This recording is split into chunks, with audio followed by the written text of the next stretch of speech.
হঠাৎ কেতিয়া কাক লগ পোৱা হয় হয়তো কোনেও নাজানে ন তেনেকুৱা এটা দিনে হ'ল আজি মোৰ হয়তো গমে পাইছে এইখন হৈছে ডিব্ৰুগড় ইউনিভাৰ্চিটিৰ পৰা ভিডিঅ'টো ষ্টাৰ্ট কৰি দিলোঁ কাৰণটো হৈছে হঠাৎ হৈ গ'ল যে সকলোবিলাক আৰু হঠাতে লগ পোৱা হ'ল তো সেইকাৰণে হঠাতেও ভিডিঅ'টো কৰি দিয়া হ'ল তো এওঁলোক হৈছে মোৰ বাইদেউ কাৰণ মোৰ বৰ্তাৰ ছোৱালী তেওঁলোক আহিছিলে ফুৰিবৰ কাৰণে অৰুণাচল আৰু আহি পাই গ'ল ডিব্ৰুগড় আৰু হঠাৎ মোক ফোন কৰিছিলে কথাখিনি কোৱাৰ আগতে মই এবাৰ দেখাই দিওঁ তেওঁলোকৰ খুব ভোকো লাগিছিলে যিহেতু আমি প্ৰথমতে ধাবালৈকে লৈ আহিলোঁ আৰু এয়া ইউনিভাৰ্চিটিৰ ওচৰতে ধাবাখনতে সোমাই মেলি এতিয়া খোৱা বোৱা হ'ব আৰু কাৰণ ভোকত আৰু ইহঁত দুজনী যে একুৱাৰিয়ামটো দেখি কিনে মাছবোৰ চাইছে মাছবোৰ সঁচাকৈ ধুনীয়া আছিলে দেই অকণমান দেখায়ো দিলোঁ আৰু অৰ্ডাৰ দিয়াৰ আগত মানুহবিলাকৰ ৰিয়েকশ্যন চাওক কেতিয়া আহিব লাগি আছে মই কিন্তু হাঁহি আছোঁ কাৰণ মই খাই বৈ আহিছোঁ সেয়েহে এওঁলোকৰ যেতিয়া আহি পাইছে তাৰপিছতো আকৌ এটা ৰিয়েকশ্যন দেই কাৰণ কেতিয়া খাম লাগি থাকে কাৰণ ভোকত থাকিলেহে গম পোৱা যায় যে ভাতৰ কিমান মূল্য নহয় জানো তো তেনেকুৱা হৈছে তেওঁলোকৰ অৰুণাচলতে খাই আহি একদম অসম পালেহি ৰাতিপুৱাই খাই আহিলে আৰু ভিনদেউৱে গাহৰিখিনি দি খাই দিছে আগতে মই খাই বৈ আহিছোঁ কাৰণে মই ক'ল্ড ড্ৰিংকছে লৈ ল'লোঁ বিশেষ আৰু নাই খোৱা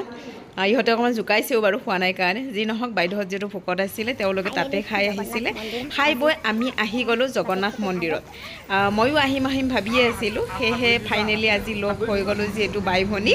একেলগে একদম জগন্নাথ মন্দিৰতো সোমাইয়ে দিলোঁ কাৰণ তেওঁলোকৰ আকৌ 8টা বজাত ট্ৰেইন আছে ডিব্ৰুগড়ৰ পৰা মই যেনিবা থাকিম যিহেতু মই ক্লাছ দিবলৈ আহিছোঁ একেৰাহে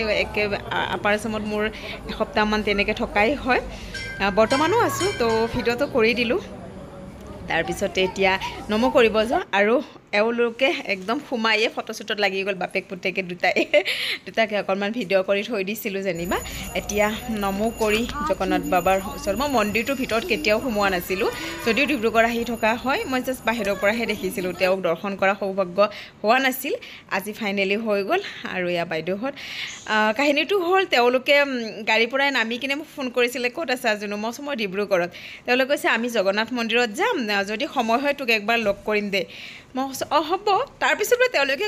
সুধিলে ক'ত আছোঁ বুলি মই যেতিয়া হোটেলৰ এড্ৰেছটো কৈছিলোঁ যিখন গাড়ীত আহি আছিলে তাৰে ড্ৰাইভাৰটো বোলে কৈছে আপোনালোকেচোন পালে এইখনেই হয় আৰু হঠাতে ফোন কৰিছে অঁ তোৰ হোটেলতে তলতে পাই গ'লোঁ বোলে তেনেকৈ মোৰ ওচৰত আহিলে গোটেইকেইজনে মিলি জুলি অকণমান ফ্ৰেছো হ'ল হোটেলৰ ৰুমতে মোৰ যিহেতু ক্লাছটো অলৰেডি শেষ হৈ গৈছিলে তেনেকৈ গোটেইকেইজন আহি মন্দিৰত তেওঁলোকে খোৱা বোৱাও কৰিলে যিহেতু খোৱা নাছিল বুলি কৈছিলোঁৱে আহি কিনে মন্দিৰত দৰ্শন কৰিলোঁ আৰু এবাৰ দেখাই দিছোঁ দেই কাৰণ যিসকলে দেখা নাই জগন্নাথ মন্দিৰটো চাই ভাল পাব ময়ো কিন্তু প্ৰথমবাৰৰ কাৰণে ভিতৰখন সোমালোঁ খুব ধুনীয়া গোটেইকেইটা মন্দিৰ যোৱা নহ'ল বহুতখিনিয়ে আছিলে কাৰণ দেৰিও হ'ব তেওঁলোকেও যিহেতু আজি যাবগৈয়ে আৰু এওঁলোক হৈছে আজিৰ পাৰ্টিটো কাৰণ ভিনদেউ আহিছিল আৰু ভিনদেউৰ বৰ্তাকৰ ল'ৰাটো সি আকৌ মোৰ ক্লাছমেট আছিলে তেনেকৈ আৰু এতিয়া বিয়া বাৰু পাতিলেই বাৰু চববিলাক আজৰি আৰু এনেকৈ এতিয়া সিহঁতেও যাব আৰু আমিও ৰুমলৈ আহিব লাগিব তো সেইটোৰ কাৰণে আজি এইটো ভিডিঅ'ৰ পৰা বাই বাই আৰু